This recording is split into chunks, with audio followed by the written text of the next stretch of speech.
And here we are. Were you expecting something different? Because here we are on Jofo in the Ring. I am your host, the harbinger of truth, a man who holds too many titles to keep count of at this time, but a man who is always happy to bring you the best interviews and the very best in professional wrestling. And today, Jeremy Prophet is joined by a near and dear friend of his, someone who has managed me for world championships, someone who is internationally known, locally respected, a man who will make you laugh, he'll make you cry, and if you're Santino Marella, he might just make you lose an election. I am joined by the one, the only, Michael the Mind Paterson. Welcome to Jofo in the Ring. The truth can't stop me. There is nothing that can stop me. And this Friday night, I am going to prove that that guy who's got a cobra stuffed down his underpants is going to understand what I got stuffed down my underpants. And it's a secret. Good to see you, Jeremy. I'm very happy to be here. Woo! JFO in the ring. JOFO. Yeah, Jofo. Right. Jofo in the Ring. Which, Jofo.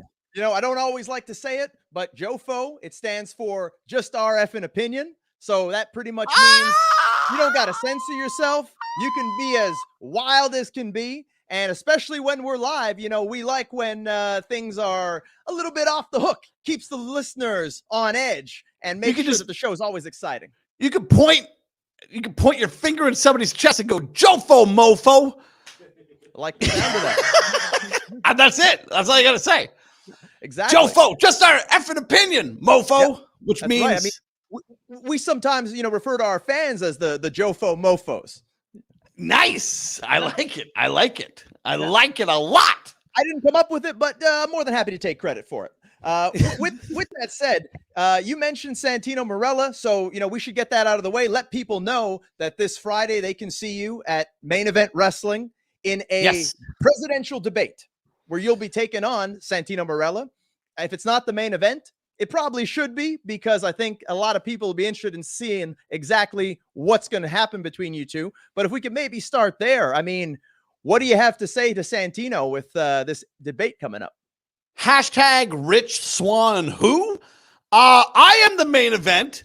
I am going up against Santino Marella. He thinks that he could be the hashtag president of wrestling. He cannot. We are going to put my mind where my mouth is, and I'm going to have a debate against that cobra kissing mofo on Friday, and it's going to be fantastic. I know some of the debates are referees who I hate. I'm going to defund all of the referees. There's too much power given to referees now with their rules and counting and going 1, 2.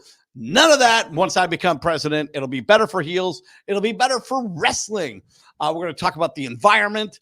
We're going to talk about tag team wrestling, which I know a lot about tag team wrestling. You, Jeremy Prophet, know a lot about tag team wrestling. And then by the end of the night, we're going to find out who will actually be the president of wrestling in Main Event Wrestling. And it's going to be me. I would be the perfect man to be in charge of wrestling every single day in every single way in MEW Wrestling. And I'm going to do an amazing job, Jeremy. Yeah, and I have absolutely no doubts. I mean, I am supposed to be an unbiased journalist, but when it comes to you, Mike, I just throw unbiased out the window. I would cast my vote in advance and then vote again there in person, because that's how much I believe you should be president of MEW. Absolutely, Jeremy. You and I go way back. We've got to the top of the mountain. And then once we got to the top of the mountain, we climbed a little bit higher. And then we went up into heaven and outer space and beyond into different dimensions, you and I, brother. And it's been fantastic. And I'm very happy to be here on this wonderful podcast. Yeah, and I appreciate you taking the time to do this. I'm sure our listeners appreciate you doing that. You know, even though some of them are saying that, you know, it's a little bit past their bedtime, but that's okay, because even if they missed the live, this episode goes into perpetuity. So whether it's, you know, first thing in the morning or just before you go to sleep, that's all good. You'll be able to hear the wonderful and insightful words of Michael the Mind Paterson. For those guys, and for some of those guys, if I become president of wrestling, I will make sure that we have wrestling events at 1 o'clock in the afternoon so that they can go and get into their PJs and tuck themselves into bed properly. How about that, huh? How's that for a campaign promise?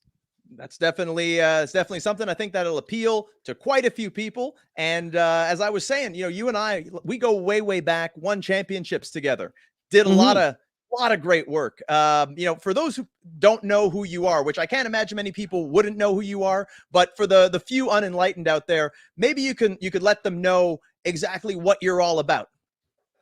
7 Casual Sport commercials, 14 Bro and Martineau commercials, Videotron commercials out the wazoo. I do a lot of commercials. I'm also in Toy Story 4. I'm one of the voices. I do cartoons in the French version, but it still counts, everybody.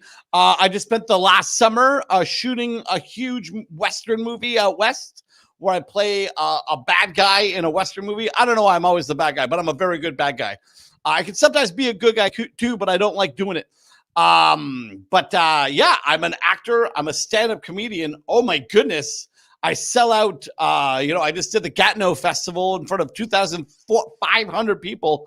Should have been 4,000, but there's a pandemic going on. I don't know if you know about this, but yes, I'm a comedian, singer, dancer, but most of what I like to do, I like to manage wrestlers. I'm not a wrestler myself. If you get in the ring with me, I will just fold like an in shape piece of putty, but I will always have some kind of wrestler to make sure that he can get the ass whooping or give the ass whooping. You know what I mean? One of the things about you that was great, I used to have the Tank Men for a long time with like Tank Rukin and Chaz Tank and the baby Tank, Cecil Tank, and they would just lose all the time. One of the things that you, Jeremy Prophet, did in my career, which I hadn't had in a long time, was that you would have a winning record with me. Yeah, normally we'd lose. If I'm not mistaken, I do believe I held the longest winning streak. I definitely held the fastest victory. That record still stands to this day. I'm kind of like the Jorge Masvidal of fastest victory, which I think was my debut in one move. Managed to win that. And yes. Brought quite a lot of prestige to you, and couldn't have done it without your tutelage and your intellectual strategy behind me. I was also at the time in wrestling addicted to crack the whole time, which was terrible. So a lot of my motivations for getting you that championship was to pay off my debts to Velvet Jones, who was actually in our group and actually took a lot of my money. But it was worth it, and I'm very happy to say that I'm no longer high on crack all the time in the wrestling ring. But that was another main motivation of our incredible group, the Black Fists. Yep, the Black Fists, definitely a legendary group. And, who knows what the future holds, if maybe sometime down the line there might be a reunion. But for those of you out there in fan world, if you can see any of the footage of the Black Fists from back in the days, that was absolute gold on both a wrestling and an entertainment level. You were always guaranteed you were going to get both. Yes, it was a guy who was throwing coke. Instead of the powder spot, I had a cocaine spot where I had like a bag full of coke. It was a lot more costly. Yes, it was very costly, but I am a very famous actor. So I was able to stuff a baggie full of cocaine and throw. And one time you got the cocaine in the face and you went absolutely berserk because your body's like a mosque. You know what I mean? Your body's like a complete temple. Your body's like the Parthenon of the gods, brothers. You know what I mean? So you were not used to that. So you actually attacked the entire crowd. And I think you took the whole like Corona Theater and threw it upside down, and that's why it's like demolished now or something. While I don't remember very much of that, the bit that I do recall having gone into quite a stupor and possibly hurting some of my nearest and dearest friends, yourself included. So if I do have to, give any posthumous apologies for that, I gladly will. But the important thing was that we got past that and moved on to much better things. Yes, much better things. Indeed. So yeah. So I like wrestling. It's great. It's one of the many jobs I do, which is great. Yeah. So and I'm also a dad. I have 2 kids, so this is what daddy does to pay the bills. Sometimes, I gotta go and F up a WWE legend like Santino and make sure that I put him in his place. You know what I mean? So I'm doing those kind of things now, you know? Like, And it wouldn't even, if you think about it, it wouldn't even be the first time, because you and I had some battles with some WWE legends. You know, we had battles with Rey Mysterio. We defeated Rey Mysterio. That's true. To put the strap on you, Jeremy. That was amazing. Right. Yep, we mashed him up, embarrassed him, made him look foolish. Easy work, easy work. And Mike Bailey looked very silly. Yep, I was so mad. We ended Mike Bailey's longest title reign. You know, he was unbeatable until we came along and showed the people, yes, we can. The people, yes, the people knew. Yep, and then we also beat up Carlito. I don't know if you remember that. That's true. That was the best. Oh man, we did. We got Carlito. That was my favorite part about talking to Carlito. Like, I don't know, is kayfabe alive in this, or can I go behind the curtain? You can go. You can do whatever you want, man. So Carlito's like, I give you the apple spot, and I was just like, okay, in the apple spot, what do? I just open my mouth, and then you spit an apple into my face, and then I eat the apple. And he just looked at me like I was the stupidest mofo he has ever seen. But I was joking. It was my joke. I thought that was very funny to be like, so I eat the apple. But you got the apple. It was great. I ducked out of the way. Well, actually, I think the ref ended up getting the apple or something like that. Right. We could go on YouTube and check, but I feel like I also dodged it. Maybe the ref ended up getting it. Scorpio. We got Too Cold Scorpio as well. Well, he was with us. You know, Scorpio's like my wrestling dad. So, you know, he's on our the best. That was so cool to hang out with that guy. Man, I enjoyed that. I enjoyed that more. That was a really enjoyable time. There was they were making a lot of hot dogs.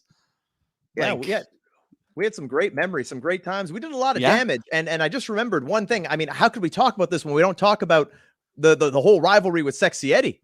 Remember what we did to him? We cut his dick off. That's one of the greatest things. Can I say that on this podcast? Of course. We took Sexxxy Eddy's dick and we cut it off. Then he had to wrestle again, us just as Eddie, because he was no longer Sexxxy Eddy, because he didn't have a dick anymore. I think we called him Dickless Eddie. Maybe. I got the audience to chant it. It was great. Yes, that was great. But he was brought to the ring as Eddie. And then a doctor from Pakistan who actually now plays, I don't know if you ever seen the show called Transplant on CTV and NBC Studios. I mean, there's a show called Transplant about a doctor who comes from Syria and works at a big hospital. It's on TV. The guy who played Dr. Julian Bashir when he put the Sexxxy Eddy's dick back together by getting a killer whale orca penis onto Eddie's penis. He actually plays a doctor on TV now, and he's very successful. Well, he already had experience. I know he already has experience. Maybe he submitted that as his demo. Who knows? Yes. One of the greatest things, I don't know if everybody knows who Sexxxy Eddy is, but when we did that whole thing, believe it or not, somehow everybody does. Okay, yeah, absolutely. They should know Sexxxy Eddy. I asked him, I'm like, okay, but when you wrestle, you're gonna have to take the gimmick that you wrestle with in your tights. You know the gimmick you have? There's a gimmick that makes it look like you got like a semi-chub going on while you wrestle. You know, that makes it look like you have like this big kind of dick in your shorts. Can you take it out for when you just wrestle as Dickless Eddie? And he's like, what are you talking about? I was like, no, the gimmick, the thing in your shorts. And he's like, that's my actual penis. And I was like totally shocked because I was always under the impression that he had something in there and he was kind of wrestling semi-hard. And it's his actual unit, and he is actually quite excited to wrestle every time he wrestles. I don't know. It's not a sex crime. He's just excited, you know, kind of thing. Well, it definitely gave credibility to the orca transplant. And so, yes, it did. Yes, it really did. So he's packing down there. That was a fun chapter. And you know, I know you said you're not a wrestler, but you actually ended up having a match with Eddie when we did that gauntlet where he had to beat the entire group. Yes. And then he beat me, right? What happened? Yes, we lost. Yeah. Oh man, that was when we that was great. And then we lost, and that was at the Scratch in Laval. That was great times. Laval. They're always so far, these wrestling shows. Well, some of them are, but I mean, for example, this Friday it's here in Montreal, and I've had at least one in Montreal. Going to be having another one in a month from now. So slowly but surely, things are coming back together. It's crazy. Yeah. We're finally getting out of this pandemic or going back into I just came from 3 months of Alberta where they don't really believe in the pandemic, which is quite hilarious. So they're just like, what do you mean? We beat polio with herd immunity. I'm just like, oh my God, this is crazy. So so I'm very happy to be back in beautiful Quebec. Yeah. Which is Alberta does have that tendency to kind of be like Texas. So it's weird. It's weird. It's weird. Must be an oil thing. Yeah, or it might be marrying your cousin thing. I'm kidding. But yeah, I don't know. So cool.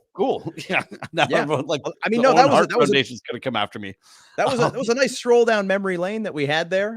Definitely, we could revisit that. Also want to remind the chat room, if you guys have any questions for Mike, you can always feel free to shoot them along, and I'll see if I can fit them in. Except for you ones who were being rude a little bit before when you were saying we weren't on in time. We were on in time. Y'all were maybe just a little bit early. But with that said, I kind of wanted to say, so, you do the comedy, you do the acting, you do the wrestling. Have you always been a wrestling fan, or was it something that you discovered later on? When did wrestling come into your life? Wrestling came into my life Saturday morning main event. That was when we watched Roddy Piper shave the Haiti kid's head, and we were just like, what is this? And then we watched Heart Foundation versus Demolition, and we were like, whoa, that is the best match I have ever seen in my life. And then it was crazy. So that stuff was amazing. I was a big Hulk Hogan fan. I was a huge Macho Man fan. I loved all of that. So I was a big WWF guy. I've loved wrestling since I was a kid, and my whole family has loved wrestling. And then I think I sort of soured on it over the edge when Owen Hart died. I was kind of like, I don't know. And then I still did it. So I stopped watching as much after. I think it was a completely traumatic experience for all of us seeing Owen die, because we all watched it live, and there was this kind of and then the Eddie stuff, you're just like, not the Eddie stuff, the Chris Benoit stuff, and you're just like, and then I kind of wasn't watching as much, but I still did it because I was kind of involved in the indie scene, and I would just go and do stuff with IWS, Battle War, and all kinds of different feds would just bring me in, and then I would just go do some kind of I would always like to do a one-off and then get out, or a battle royal. I really like battle royals a lot. And I always wanted to have my own battle royal championship. I'd want to be I'm showing up to a battle royal with the battle royal belt that I paid for myself, and I am the battle royal champion. And at the end of the match, I would just lose, and I'd be mad. And someone like Frankie the Mobster or some huge guy would be like, I have this belt. And I'd be like, actually, can I have my belt back? I paid for it. I have the receipt. Can I have it's my belt. Could you give it to me? And then the guy would be like, no, it's mine. I won it in a battle royal. I thought that would always be the best. I think it's a great idea. I think you should definitely follow through on that. I think that would be pretty entertaining. I like the idea of a battle royal championship. As much as I don't really like battle royals being in them, I think the idea of that could be a cool little novelty for the fans, show after show. They're really good for people who are bad at wrestling, like me. For you, it probably sucks to be in a battle royal, but for me, you just get to have an entrance, and then you go in, and then you kind of do stuff. Vanessa Craven would always chop me, and whenever she would just touch me, I would just make sure that I just completely took a powder, because she was so powerful. And then she'd did I hurt you? What's up? I'm like, no, I just figured that you're an 89 on the 1 to 100, and I'm a 14. So if you touch me, I would just be dead in the ring, and then I'd just be like a sack of crap. And so I like that kind of stuff. But then people like you, or Sami Zayn, I've been in battle royals with him, and he'd just be so dynamic. You'd be like, get out of the way of this guy. He's doing really good moves. Don't go get in his way. And I'd be trying to get out of everybody's way. Cecil Nix. I don't know if you know this guy. Oh yeah. We even traveled to Nova Scotia one time together. I love that guy. So he would just like protect me in a battle royal. He'd get me in a corner and he would just fight people away from me. It was just like it was the funniest.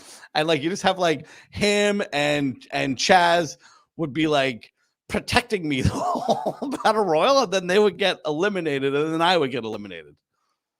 And it sucks. Yeah, battle royals suck because you gotta get eliminated. Yeah. For someone who's not a wrestler, I can see how that, the novelty would protect them. And I think it's kind of cool because the non-wrestler always draws the most attention in those kinds of things. And it's like, what's this guy going to do? We're not used to seeing him. Yeah. So totally get it. I kind of wanted. Yeah. I did one where with a couple of porn stars and everybody came and did a promo and they used like the F slur for homosexuals. And they kept saying like, you F slur for homosexuals, you F slur. Like they kept saying the F slur over and over again. And me and the porn star were like, I don't know how I feel about this. I don't know how I feel. And then she went and just rolled around with like another girl. And it was very funny. And then I went in and I said my things, So I remember being like, oh, they're really saying a lot of F slurs. But yeah, that was another fun story of my battle. I've been in many battle royals. It's surprising. Oh, really? Wow. I'm thinking back to like when I first met you, which I don't even know if we ever talked about this, but the first time I'd heard about you, Eddie had told me about you. And I think I actually knew of you and your brother. And then I knew that one was a wrestler, which your brother was at the time. Yes. And you were more the actor, the Casual Sport commercials and, Bro and Martineau and all that stuff. And it was at a TOW event that I finally met you for the first time. And you were, I think, really, really drunk at the time. You were absolutely. I had such a good time. Darko had a match, a casket match, and it was fantastic. Darko, amazing. I was like marking out for Darko. Yeah, I was super drunk. What did I do? No, not much. Was I nice? Yeah, you were super nice to me. But I remember you were talking about, just about your career and stuff and how big of a fan you were. You might have been talking about Darko, but that was the first time I met you. And I could not believe how good and how believable Darko was. And he had a casket match, which is one of my favorite matches because I'm a big Undertaker mark. So I just thought that was fucking awesome. Sorry to swear. But yeah, I remember freaking out about Darko because I'd never seen Darko in my entire life because I had just done other indies where Darko, of course, wouldn't go. But then anyway, sorry. But yes, that's great. No, it's all good. I actually had a hand in creating Darko. It was, we were all working at Sylvain Grenier's wrestling school at the time. Yeah. And he was another character before that. And then we said, hey, what do you do in real life? Like maybe we could find you a character based off of your job. And it turned out that his job was actually he goes and picks up dead bodies. I don't know if there's a term for that, but that's literally what he made his living doing. It's called a cadaver taker. We should have called him the Cadaver Taker. The Cadaver Taker. That would have been, but that's cool. I didn't know that. That's crazy. He worked at a funeral home. No, not at a funeral home. He worked for like a warlord in Africa or something. He just worked at a genocide factory. No, it was some sort of I want to say maybe like a government level job. Like he would tell me, he's like, I'm going to like murder scenes. I'm going to people who threw themselves off the 20th floor and their brains are splattered everywhere. I'm going to, people who died of natural causes. That's just his 9 to 5 was just going to where people are dead and picking them up, wrapping them up and taking them away. Dark. Yeah. Oh. That's the reason why we did a casket match, was because he actually had access to a real casket, which is the main reason you don't see casket matches on the indies, because caskets are hard to come by. Absolutely. You had to build one. I did have to actually build a casket once, and it was hard and it didn't look good. Oh, we also made a casket for Sexxxy Eddy's dick. Do you remember that? Yeah, that was really great. I got like a props person to make an actual little mini, and then we Velvet Jones spray painted it gold and wore it around his neck, and it was just great. But you missed that show. I did miss that show. That's the thing about me, is I can't do anything anymore because I keep getting like real jobs. It's the worst. Like I barely book myself for stand-up. Like I book myself for like a big stand-up show, but like everybody that hires me now, I'm just like, I don't know if I'm going to get like some movie or something. Like I just did like a movie for 3 months and like I'm the 9th biggest role in the movie. So every booking I take, it's like, I might not be there, you know? So it's shocking. And That's like, but I will be there this Friday, which is great. Yeah. No, it's such a great thing, but it's really cut into my bookings. And it sucks because I'll leave you guys in the lurch. But I think you knew that might happen if I get like a Bro and Martineau commercial or something. Oh yeah, of course. And I even encouraged you and said, look, you gotta do that because that's bigger than what we're doing. You know, I'll carry the heavy lifting here on our end. You know, plus with Velvet and the other guys. So, and you guys all could promo as good as I could, and it was all as good. And then we just had some like good legitimacy. And like the thing about a manager is like I should manage somebody, and then they just springboard off, and they don't need me anymore. Well, the thing is, I enjoyed having you there because at the time they didn't want me talking, and you know, I knew I had it in me. I've always known, which all of our Jofo viewers know, that you put a microphone in front of me, I'll turn it into gold. But when it came down to it, I didn't need to talk because I was surrounded by guys that were so good at it, like yourself and like Velvet. And you know, I look at that that promo that we did there, where you bought that casket, that very nice. It was probably about this big for Eddie's genitalia that we cut off, and it was a dick-sized coffin. It was a dick coffin. Yeah, but did you know that you weren't there for the promo? But that promo is what led to the match with Rey Mysterio. Really? Yes. Rey Mysterio saw that promo. Well, maybe he did, maybe he didn't. But the thing is that we were kind of given a general guideline of what to say. And without you being there, because you were always the go-to guy with, you know, your material was always solid, which, you know, you're a professional, you make your living doing this. But without you there, it was kind of like, okay, we have this nice casket. We have this golden schlong here that is going to, you know, represent the damage we did to Eddie at the previous show. On a gold chain. Yeah. But, and, you know, I hate to call people out on this, but I got to admit, you know, the heavy lifting was put on Brad because, you know, Black Dynamite didn't talk. So he had to do the verbiage and he didn't really know what to say. So I'm the one who told him, we're going to get, like, instead of this big casket, we're going to also get a little ring box. And we're going to say at the end, the big punchline is it's going to start with Sexxxy Eddy and it's going to end with Rey Mysterio. That's funny. That's great. And I think it kind of ruffled some feathers because at the time there was no opponent announced for Rey Mysterio. And I was saying I should be the one to face him because, you know, here you got the big, bad, undefeated Black Dynamite. The whole time. Yeah. The whole time you were saying that. The whole time you were the idea. We knew that Rey Mysterio was coming. And then they were like, what are we going to do? And I was like, put Jeremy in the ring with him. Put Jeremy in the ring. And then they really wanted another guy. And then I was like, who's going to carry everybody? I wasn't the booker, but I was like, who's going to pick everybody up? Who's going to pick everybody up? Who's going to pick everybody? But who's going to pick everybody? And you were like, every time you were talking to me, you were like, why am I not fighting Rey Mysterio? And then you fought Rey Mysterio and then you won. It was great.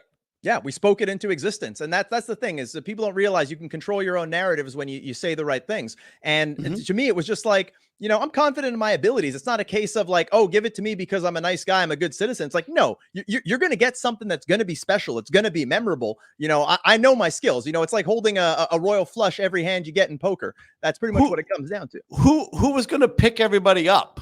Like, you know what I mean? Like the thing is like you're very strong and you have big muscles and somebody has to pick everybody up and then other people can fly around, but somebody's got to be the guy that picks everybody up, right? Yeah. So I don't know. So for our viewers who maybe don't get the reference, it's the idea of, you know, who is going to be the one who does the lifting? Who's going to be the one for all the nice high flying moves? Who's going to be, you know, the base, in other words? Who's going to be the power guy? Who's going to catch? You know, who's going to catch everything? Like somebody's going to go, whoa! Like somebody's got to, like they got to land on somebody. Yeah, it's like they can't land on me. You know what I mean?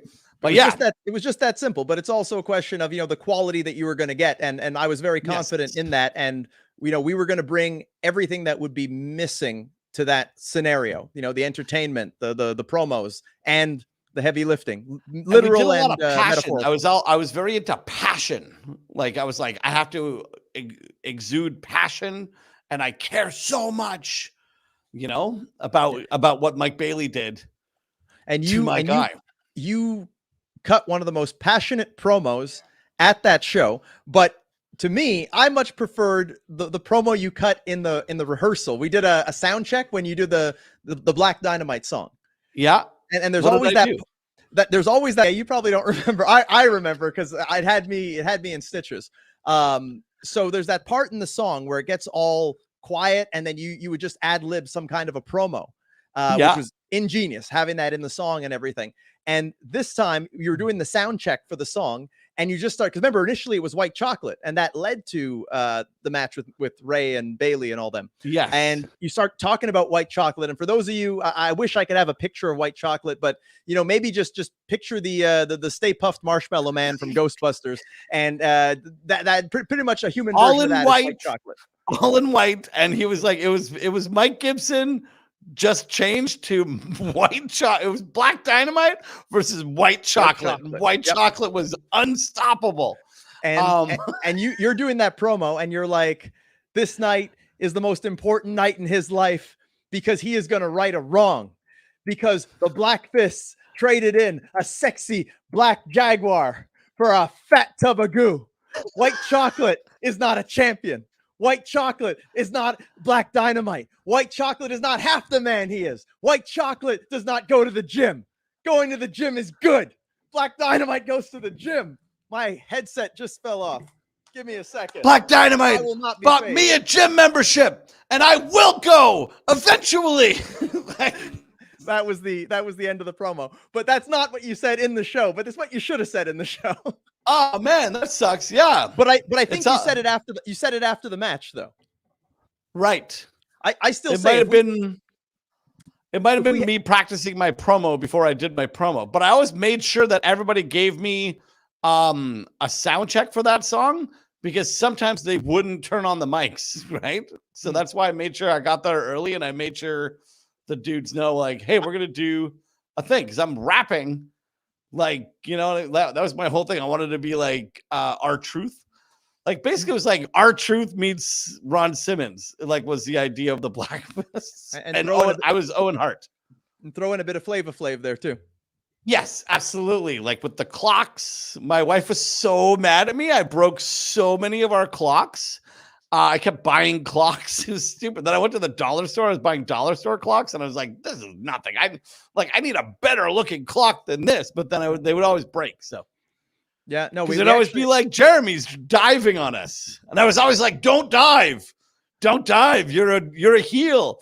Don't dive." And then when you became a babyface, you're like, all right, let's dive. And then you're like, I was just in kill mode, man. It's like, just go in there, drop some guys on their heads, to chop the piss out of them, and just mash them up, embarrass them, make them look foolish, and do it in as short amount of time as possible. And you wanted to dive, and then when you got to be a face, you got to finally do more dives and then sell. The thing is that you got to look at it from my perspective, where it's like, I'm seeing all these guys and doing all that stuff on the show. And I'm just like, I'm here. And I know that, I'm holding back for a reason, because people will not expect me to perform at the level of a lot of these other guys, because I'm doing the big muscle guy, doing the kind of the Goldberg thing. But it's like, but if everybody on the show is doing the same thing, that's why it was so important that you did something different. And that's why we stood out. And that's why it was like a cool thing, And it's hard to explain to some of these like wrestling guys. They're like, no, we got to have this. Got to have a bunch of 2 counts. Got to have a bunch of 2 counts. Got to have a bunch of 2 counts. I'm like, how many 2 counts do we need? Nah, what if we just won a match? What if we just had like 6 minutes of promo and then 6 minutes of match, and then you're done, right? We don't need like some 14-minute match. Hey, sometimes we had maybe 20 seconds a match. Yes, and that was great. I would love, but we probably have like 4 to 5 minutes of promo and just fooling around, and then shenanigans. It was entertainment. It's crazy. I loved it. Yeah, it was a good definition of less is more, because while the wrestling you wouldn't get a lot, you definitely would get a lot of entertainment in the segment when we were on. And they could put us anywhere. That's what was great about it, is that we could be, at the start, we could be at the end, and it was not going to be a dull moment, no matter what we went on after. I have I don't know if you've seen Quebecsit. I followed some of your stuff with that. I made a 14-minute TV show about it, but like the best one we ever did was in Nicolette. We went to Nicolette on Saint Jean the Baptist Day, and then I said to everybody, "Moi je veux séparer le Quebec de Canada. I want to separate Quebec from Canada, they're like, yay! And I'm going to sell it to Russia. What? Boo! And they knew to boo us so bad. And then they just sent out two big Haas, like a power lifter and another big guy, and they just beat the crap out of us. And I was just like, faster, make it faster. Like, I want to lose faster. Like, how do we lose faster? Like, we just said we were going to sell Quebec to Russia. Like, just kill us. And then like, it was a good match. It was a little bit competitive, but I was like, why does it have to be competitive? Like, I'm tired of all these competitive matches, Jeremy. Well, see, the thing is with us, what I found interesting, and I think I always use it as an explanation to younger wrestlers, is I say you need to make the most out of what's given to you.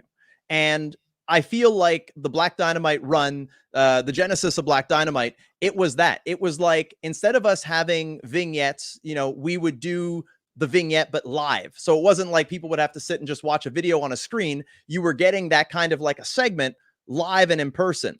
And with the wrestling, I'll tell people, like, I was given do one move and that's it. And managed to turn that into something that was one of the most over things in the entire company. So it's like, if you just make the most out of whatever it is that they give to you, you can make gold out of it. And anyone who complains they don't get enough time, it's like, look, we weren't getting all that much time wrestling wise. But we made it and work. We were only on the poster when they knew that I wasn't gonna be there. Like, so like, I'm like, I'm totally booked that week. I can't be there. I see the poster. I'm like, oh, I'm on the poster. Great. Like, we could have been on the poster like the month before, but okay. But you know what I mean? The one that I'm like, but yeah. And it's a great thing to just do wrestling simply, although I do everything way too complicated. So like, I kind of sound like I'm full of shit because I'm like, oh yeah, we gotta have simple wrestling, but we're gonna cut a man's dick off. We're gonna do this. And so I always like to have like weird stipulations or something going on that's too much. So like, I'm gonna sell Quebec. Like, I want to sell Quebec, like, kind of thing. I like to have that extra stipulation, like someone's going to eat a can of dog food, but like to the IMAX level is what I want to do. Yeah. When I do wrestling. Right there in people's faces. Yes. Like IMAX. Yeah. I totally get it. I have a lot of crazy ideas that I tell bookers and they're like, well, we're going to do this. And I'm like, oh, I really want to do this thing. Let's do it. So eventually I'll be, it's very funny because there's all these, like, I'm obviously an entertainment guy. I'm obviously like, I write, TV shows and jokes, and my jokes have been on television, and I tell people my ideas, and like, as a wrestling guy, I just don't see it. I'm like, let's just cut a man's dick off and put an orca penis on him. It's gonna be great. And it was really great. Yeah. Like, when Eddie came and he wasn't able to wrestle, it was fantastic. Mm-hmm. No, I enjoyed every minute of that. It was great storytelling. It was a lot of fun for me too as a performer. I know that my producer here, he's got a picture queued up there. Are you able to put it on screen so people? I actually have the match with white chocolate queued up if you always want to watch it and talk about it. Well, you could queue up the picture first so people can actually see. This was us. This was us. Some of us coming into our prime, that being me. Some of us in their prime, which they still are, that being Mike, and some of us past their prime, that being Velvet over there. So, this is a great that dusty suit. It's a great past, present. I love how when Velvet puts on that outfit, it ages him like 20 years. Like, I know. He looks like he's my age. Like, fantastic. I think that's so fun. Does he put gray in his hair? No, I think that might be natural, but he is proof that they say black don't crack, but I guess that's not universal. Velvet Jones has cracked. If anybody, man, I just find that character so funny. He's like, well, Mike Paterson, and he was great. And like, I like working with him because like sometimes you only have one microphone, and then you can say something, and then give him the microphone, and then he'll just say something, which is great. Even sometimes when you weren't there, he actually would do the rap. He would do the Black Dynamite rap intro. I wrote the rap. He is a rapper. I wrote that rap. He is black and he likes to fight. That's why he's Black Dynamite. The cat's in the cradle with the silver spoon. He's gonna break your face, mother effer. It's pretty good. Hey, diddle diddle. He gonna make you cripple, boy. What you doing? He gonna be a ruin.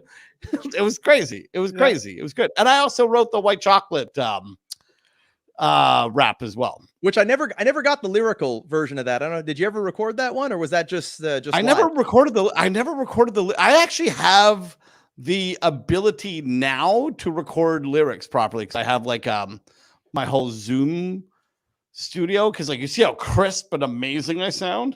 Yeah. But I could do it now, but I don't even know what it was. It was like you take a W, you take an H.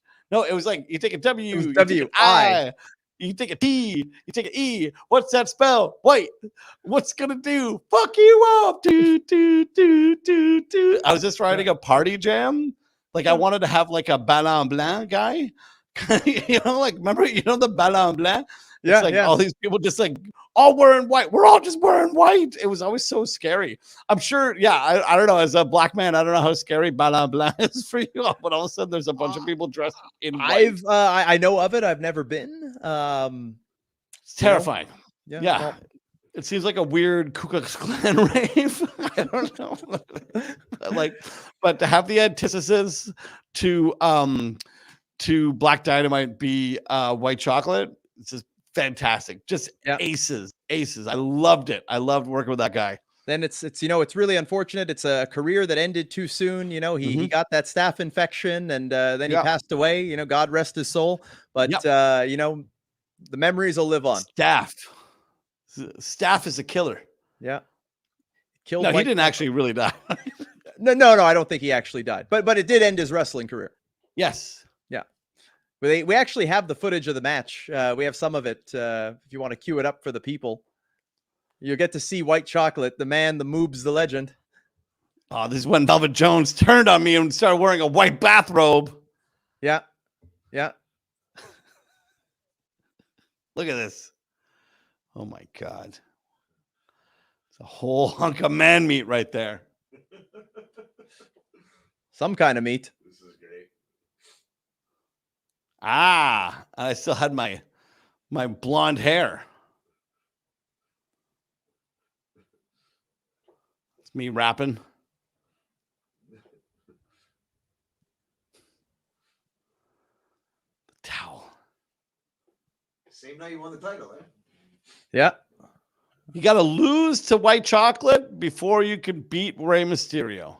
Well, I didn't end up losing to White Chocolate. Oh, you beat White Chocolate too? White Chocolate, he couldn't beat me on his best day. Please. He'd have a better chance putting on a B cup bra than beating me.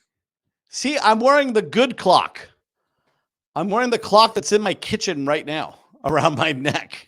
Yeah. My wife would just be like, that guy, and people knew all the lyrics to this song too, just from being there live. I never recorded it because I just kept busy, and also like I didn't have the ability to record. Well, I have the demo that you did. I actually still used that for quite a while after you were gone. Really? Yeah, the demo. Yeah, I should make you a better demo. He's amazing on the mic. Look at him. Yeah, Santino has nothing. Like, man, he's gonna be like, "Man, about the spaghetti," and I'm gonna be like, "You have no idea." Yeah. See, a small detail is I wanted to wear white for this match because I knew I was fighting White Chocolate and they were expecting me to wear black, but I wanted to wear the colors of my opponent. You were appropriating him. First time I debuted that outfit. Cool. How many times have you worn it? Very few. It's weird, hey, with like wrestling stuff. Like this is me. I think I'm wearing like a tuxedo with some kind of shirt. Oh, you did say it. You called him a fat tub of goo and said he doesn't go to the gym. I did. I can't hear it. Yeah. There it is. Look at him. Too slow. Boom. Lack of speed. Bitch slapped him right across the fat doughy head. Boom. Whoa, pushing you. Yeah. Oh, no. Dive. Babyface. Dive. This is great. Yeah. This is the same place I'm going to be wrestling on Friday. Yeah, this is MTelus. It's going to be social distance, though. Yes. Yeah. There'll be 6 people. No, I'm kidding. It's so crazy, eh? The way it used to be. And then now Yeah. I just did the Comedy Nest and there was like 50 people there every night. And like normally there's 230. Wow. Wild. Yeah, no, I guess in a lot of ways it's been, it's been good. The people want to go out and do things. Mhm. And Yeah. it's been good for wrestling. We've benefited from that. The people have been isolated and just, they want to see live wrestling again, regardless of the name, regardless of whatever, alphabet soup name company it could be. People just want to go out and experience that again. So it And doesn't have also to be you do WWE. It could be- like Joko in the ring and stuff like that. Like you started this during the pandemic, right? I can't take credit for it. I came on board, but these guys have been childhood friends of mine, and cool. I was just happy to lend my services, have something to do, and expand my brand, connect with people all over the world. I mean, we have people watching us now. Yeah, from here in the city, we got people from like New York, we got people from Australia. Cool. This is what wrestling's all about. It unites people. Doesn't matter what, Awesome. where you're from, what you believe in, what you look like, whether you look like a sleek black jaguar like myself, sexy black jaguar, whether you look like the second coming of the great Antonio, like my man. I Michael know, Collins hey? here. It's I still haven't gotten a haircut since the movie. it's a good Like look. I for was you. Yeah, I'm playing a guy back in the like basically like Civil War times. So, I was meaning to ask you about this. So in Toy Story, is it true that you were Keanu Reeves? I was the French version of Keanu Reeves because when people think of Keanu Reeves, they think of Mike Paterson, right? Yeah. Right. So, Makes no, sense. it was crazy. I basically do a lot of cartoons, and I went into an audition one day, and they were like, "Hey, Mike, do you want to be in Toy Story 4?" And I was like, "What? Yes, yes." They're like, "Okay, this is an audition. We're gonna do Toy Story 4 right now." Oh, it's in French. I was like, "What? I can't speak French." So I was lucky enough. I do enough French comedy now, and it's been that was wild. What a wild time. I even got to voice over Disney Stars on Ice, which was like one of the crowning glories because I love Stars on Ice, and I can't wait to bring my daughter to see Stars on Ice. It's basically a bunch of Disney characters like flopping around and flipping and flying. You know what I mean? Yeah. I got to do that. That was pretty cool. Oh, awesome. Yeah. Man, you're such a Renaissance man. Like, is there anything you can't do? Well, the thing is I don't have the ability to not do it because in order to live in Montreal and to live in Quebec, you have to do a bunch of jobs. So that's what I do is like I do comedy when there's comedy. I do acting when there's acting. If I got to do a big blockbuster, let's go do a big blockbuster. But for the most part, I like doing my little shows and, like it's pretty fun. And I'm it's an interesting life. And now I live in a nice big house in the West Island, which is hilarious. And I drive a car now. Can you imagine? Oh, you drive. Yeah. The minute I had a kid, I got my license. So like all that, I don't want to take a $70 Uber. This is terrible to a wrestling show. This sucks. Now I just drive and I'm going to go buy a minivan because I got a second kid. Oh, cool. So Cool. I remember, we used to drive. We drove to a couple of shows together. I used to go pick you up there when you were on Sherbrooke. Absolutely. Yeah, those were good times. Great times. Yeah. We've done so much good together. I think that that's when you told me you were like, I belong to many gyms. I was like, oh, can you pick me up? Yeah, I just got to get a workout in before the show. Yep. Before the show, I'm like, "Where's your gym?" And then you were like, "I belong to many gyms," and I was just laughing that like you were just like, probably said gyms. Probably said it with that exact cadence, that exact delivery. That sounds just like me. Yeah. I was like, "Where's your gym, Jeremy?" I belong to many gyms. Yep. And you're like, "Okay, that's cool. Yeah, whatever you need." Like that was very funny. So and there was one right around the corner from you, probably not even 2 blocks away. So it worked perfect. Out. Yeah. No pun intended. I guess. Yes. Yeah. So just bringing it back to this Friday because you're going to be in the main event, event, in my opinion, and in the opinion of the people, the same people who are going to vote for you, and I will bully them into voting for you. Yes, exactly. I'm pretty sure I will win There can't be a way that a guy from another city, well, actually, he went to Concordia. So he has like, he feels strongly about Montreal. But did he graduate? Yes, exactly. What I told him, I did another podcast with him, and I said, Concordia was the best 7 years of my wife's life. So don't say anything. So it was very funny. Yeah. That's good. That's good. No, I think it's a shoo-in. I mean, let's face it, his better years are behind him. You don't see him getting cast in any kind of main roles, not voicing over anything. From what I hear, his neck is about as sturdy as a stack of dimes these days. His cobra has gone as limp as a gummy worm. So, his better days, the Milan Miracle is nothing. It's a Milan myth at this point. Yes, it's a Milan. Yeah, it's a Milan monocle. I'm going to destroy him. It'll be so simple because I am the smartest man in professional wrestling, Michael the Mind Paterson, and no one can stop me. No one. And soon to be the smartest mind in politics. Because, if I had to put you over, I would say, you're as beloved as Barack Obama. You're as off the cuff and entertaining as Donald Trump. And, throw in a little bit of Alex Jones in the cocktail. And I think that sums up exactly why people should vote should for you. Play Alex Jones in a movie. Definitely. And if he pulls his cobra out, I got a little, I can play a little serpent song I got to take the YouTube tutorial, but I do have one of these, and I saw this from a meme or a GIF of the great Khali playing that to stop the cobra. So I'm pretty sure I could stop him at any point. Yep. No doubt. Because I'm smart. The power of the mind. The power of the mind. And the truth can't stop me. That's my new line that I keep saying a lot. The truth can't stop me. If we were ever in a rivalry, that'd be good because I do represent the truth. So you do, yes, yes. So I guess I would say you got the truth on your side. I'm glad to have the truth on my side. I'll be there. I'll be there watching and supporting. Amazing. That's great. I can't wait to see you live. I think it's maybe the fourth year or fifth year since I've actually gone to an independent wrestling show just to watch. And because you're on, because you're usually wrestling. Usually, but this is a fun opportunity, a fun night for me. I'll be there watching. Jacques Rougeau is also going to be there watching. Tremendous. And good friend of mine.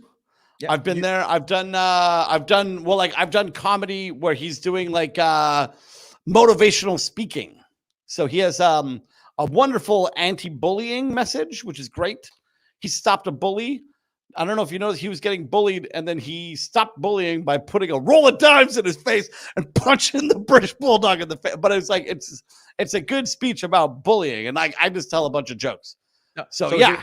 He does the anti-bullying speech, then you go on to do the pro-bullying speech. Yes, I am a bully. The pro-bullying speech. Yeah. Yes, exactly. That's what I do. It's very funny. I did do a diamond mine, and I went after like a really big, like kind of jacked, like he looked like a gorilla and he was bald, but he had shaved his head, and I made fun of him for shaving his head and not like picking a part of the side and combing it over like me, and making fun of his baldness. And then a lot of the people that were working there after the show were like, that's the owner of the mine. And I was like, yeah, I figured like, the guy who's the biggest jacked up dude that like is dressed the best probably owns a gold mine. And I knew it was him, and it was very fun, but like, you got to be like, he's the owner of the mine. I'm like, oh no, the check. Oh no. Like, but it was great. It's pretty fun. I had to like fly into the middle of nowhere. And then the next day was Jacques Rougeau. It was cool. Huh. So it was cool. So it'd be almost like a reunion of you and him, just as much as going to be a reunion Absolutely. of you and I. Absolutely. I haven't seen, I saw him at the Telethon of Stars probably 18 years ago. And I did my lip sync band. I had a band that lip synced, and we would just lip sync the best songs. And then Jacques hired me to do 5 shows. And then we did the first show, and we got booed out of the building. They wanted to see wrestling. They did not want to see a lip sync band.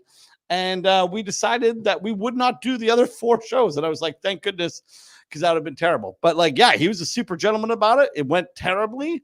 And he loved us on Telethon of the Stars. on CFCF 12 or whatever, like on CTV. So we did this big telethon, and he just thought we were the best. Oh, that was the greatest thing I've ever seen. And then he's like, you got to come to my Lutte Familiale. I'll give you this much. And we're like, yeah, that's great. Let's go. And then we went and we bombed. They hated us. And it was great. But we decided, yeah. So he's a total pro. I can't wait to see him again. Yeah, no, it should be a very interesting night. And like I said, I'm looking forward to actually just, getting to go to a show as a fan or maybe as a journalist. I don't know, but it's definitely something. So much fun. It's a great card. It's a fast card. It's like a good card. And it's like, it's kind of the way like the cards that me and my brother like, we don't want this like way too many things, way too long. Like we got like good stuff. Rich Swann will be there. And that's going to be like, I don't know if you've ever seen him wrestle live. I have. No, I haven't. No, it's pretty cool. It's quite cool. He's very, very good. We're gonna get start. Yeah. What'd you start? The hashtag who Rich Swann who. Oh, okay. Oh, well, that's fine. Because I mean, Rich Swann. Let's face it. You're the main event. You're what the people are going to see. I'd be surprised if he gets even half the reaction you get. Awesome. Yeah, I'll tell him that to his face if I see it. Oh, I bet you will. I'll get down on my knees so he and I can be eye to eye. And You're talking yourself into another match there, Jeremy. I know what's happening. Hey, I just speak the truth. It is what it is. Perfect. But, do it. We're posting the card right now, so you can give us a rundown of everything they're going to see. There's a lot of familiar faces to me on there, a lot of faces not so familiar. Hey, Cecil Nix is on this. He's fantastic. I talked about that guy. He can lift can lift people up like a baby. He's like that's great. We got Sexxxy Eddy, gonna be crazy. El Reverso and Brad Alexis. Come on, you can't go wrong with that. El Reverso. Have you seen El Reverso? I once trained with, he might not remember, but I trained alongside El Reverso at Scott Demore's school in Border City Wrestling. He can reverse any move. Yeah. I once asked him if he could reverse my bad credit rating. Made a lot of mistakes in purchases. Yeah. And there we have the main event, the one everyone's coming out to see. It's fantastic. It's going to be great. I think it's going to be a one-sided squash. I actually think people will be very disappointed in Santino and his lack of debating skills compared to yours. He's quite quick. He's quite quick. I think people want to see this though. Oh, look at that. Another throwback back in the day. Whew. That was always fun. Like somebody just like, all right, do a promo. Okay. I wonder what's harder for people to believe. If you want to throw that picture back up there, since the Jofo folks are used to seeing me like this, what's harder to believe that's me or that's you looking at what we look like right now? I know that was from my Videotron commercial where they dyed my hair super, super blonde. Like usually my hair is like this was a Hollywood movie where I'm in a Western and I play like a cowboy that does terrible things to First Nations people. But they get me. But spoiler alert. But yeah, you know what I mean? That's why I look like this. I can get a haircut. I just haven't had time because I've just been like hanging out with my kids, But I got to kind of invoke like what my sometimes broadcast colleague Kyle likes to say, because, he always talks about, I make fun of him. I poke fun of what he looks like. He is kind of like white chocolate. It's got that whole, down and dumpy kind of young Homer Simpson thing going on. Yes. And he tells me that, if he were like me, if he took care of himself, ate right, was more jacked, he wouldn't be as funny. And so I feel like this is a good look for you.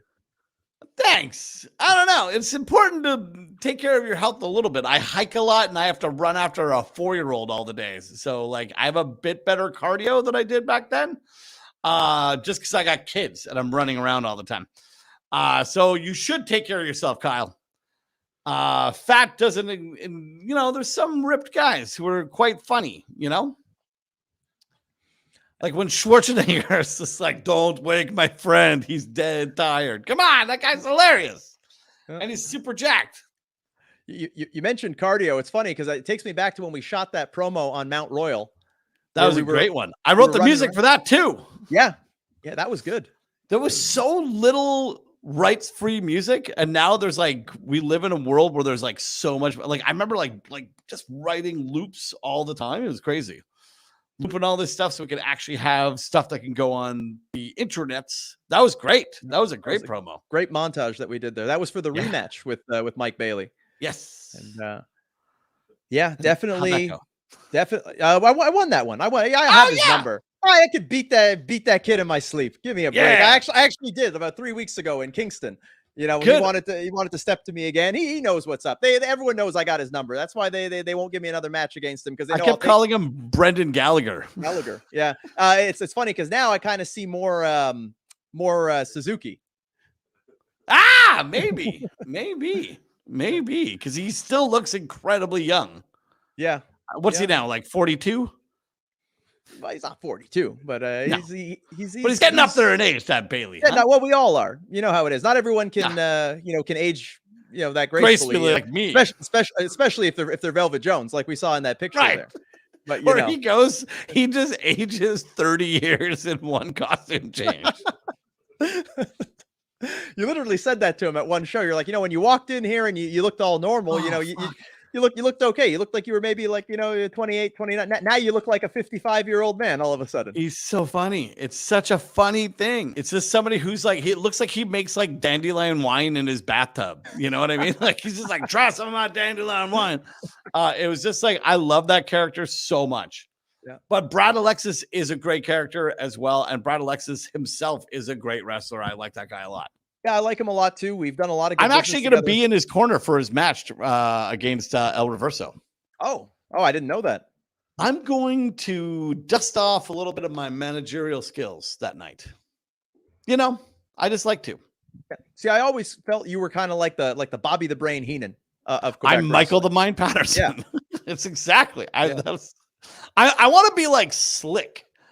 Right, that's who I want to be like. I just want to be like a guy who's like, "Oh yeah," and then, "Whoa, boss man, no!" And I can't believe we didn't. You mentioning Slick and all, I can't believe we didn't talk about this. But what's interesting is we went down that memory lane about the Black Fists, and it's crazy to me that like when I was putting the idea together, my idea for Black Dynamite was like he was going to be like Mike Tyson, kind of like Mike Tyson meets Floyd Mayweather. It kind of ended up coming out more like Mike Tyson.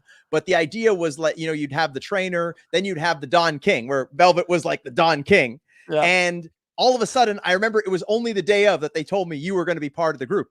That I just, I walked up the stairs at Beaubien, and then they're just like, yeah, and Mike's going to come out, and he's going to be part of this too. I was ecstatic. The way I remember it is like, they were like, we want you to work with Jeremy. And I was like, I want to make a Nation of Domination crew with a white guy who just takes all of the glory and the money for himself all the time, and the black people are just like, we're the best, and I'm like, that's right, and that's why I need all the money and the respect. Shut up. And like, that was my idea, and it was just the best. It was such a great. And then all of a sudden we did the I had just done a Just for Laughs gala where I played Ron Ford, the cousin of Rob Ford from Montreal. And I said that I pretended to smoke crack on a Just pour rire gala with Mike Ward. And then I said from that one time smoking crack with Mike Ward on TVA that I was now addicted to crack. And I really had to sell my wrestlers to be part of your group, which was hilarious. It was, I thought it was very funny. And why should wrestling be PG? It's not. It's hilarious. I think wrestling, as long as it's entertaining, nobody's going to complain, regardless of where the rating is. It's just got to be entertaining. And what I do is always entertaining. Indeed. And, I couldn't think of a better note to wrap things up on, because that one statement is so true. I've never seen you do anything that was just, average. It's always entertaining. And we are fortunate to have you as a guest, but we're also fortunate in the wrestling community to have someone like you that can help to, bridge that gap between the comedy world and professional wrestling, because there's so much that we have in common. And I'd love to just turn things over to you now to let people know where they can see you this Friday, obviously. But if you got anything else coming up, social medias, all that stuff, plug away, my friend. You can see me. I don't know what shows I'm going to be doing after this because I'm definitely going to be taking a break. I'm going to start doing the Christmas season is always crazy. I always do a lot of crazy Christmas parties. This is great. Like, what was that? That didn't even look like a ring. It looked like a football field. Or were they sunglasses for me? Yes, I am Mike Paterson. I'm known as Iron Mike Paterson originally, but now I have become Michael the Mind Paterson, the most smartest man in wrestling. I'll be at MTelus on Friday, September 24th. I will be debating Santino, and I will be sticking it to Reverso one more time. F that guy. He can reverse himself out of a job. And if you like me, I'm on Twitter at Paterson Tweets. I'm on Instagram at Paterson Grams. I'm on Facebook at Myco Paterson. And I also got my Facebook fan page, which has over 8,000 fans, which is a lot of fans. And yeah, check me out. I like doing stuff. I have MikePaterson.ca. If you like me, I'm always doing shows. If you got like money, I can do a show for you. Like, who knows? Christmas parties are coming up. I'm booking now. It's already crazy. That's it. You guys have been the best. Thank you for having me. Jeremy, always a pleasure. Anytime, brother. I'll see you soon. I'll see you Friday. I'll be there. Looking forward to the debate. Looking forward to, being a fan and just being a journalist for a night. But, also the more you say that, I just think that you're going to run in. Look, what the fuck is going to happen?